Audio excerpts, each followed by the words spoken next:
We're here at eRetail Europe with Leonie Hoenisch. You're an influencer marketing expert. Now, some brands or some retailers don't always have influencer marketing as their first choice for spending budget if it comes to conversion. What do you think of that? Well, I understand that it's maybe not their first choice. I hope they consider it as their maybe third in a round marketing mix. Because in the end, what we see today, we're surrounded by commercial messages wherever we are. And we got very proficient at tuning them out. So if retailers want to reach their consumers, it's important to actually reach them where their attention is. And their attention is where they're inspired, where they're entertained. And in today's world, that means influencers.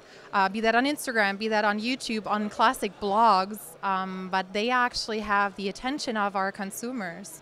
So it's okay to focus your budget on mass reach channels, classic established media, but think about throwing influencer marketing in the mix to actually catch consumers where they are, get their attention, to then also bring across your more commercial messages.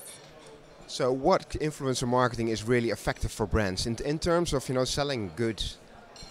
There are multiple ways. I mean, the classic approach is obviously getting reach, creating awareness and consideration for, well, your brand, your offer, your services, whatever it might be.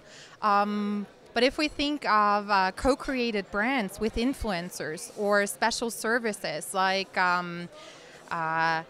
meet and greets or service hours where consumers can ask questions to get more in tune with a product and its usage, or even special products like curated boxes to introduce consumers to new products. Those are great ways to grow your business, even beyond just awareness and consideration, which are the first steps in the funnel. So do you think, what is the most sort of common mistake now with influencer marketing by brands? The common mistake we see in the market is approaching influencer marketing like we do classic media that's been around for centuries. Influencer marketing is so strong because influencers are real people and people like to listen to people.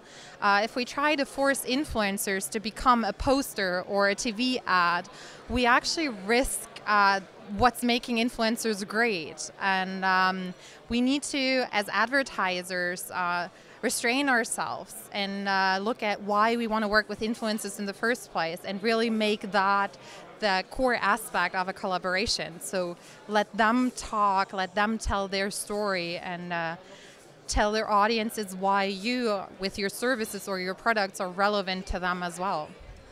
And so that might also mean a different approach to the influencer himself or herself.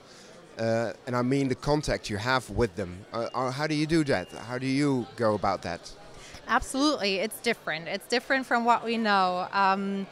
We try to approach them on an eye-to-eye level with respect and really establish a collaboration where we together try to create added value for consumers and see find the sweet spot of the consumer or the influencer's individual point of view and their voice and their narrative, and where that meets us as a brand or us with our products, and how that can become relevant in our consumers' everyday lives.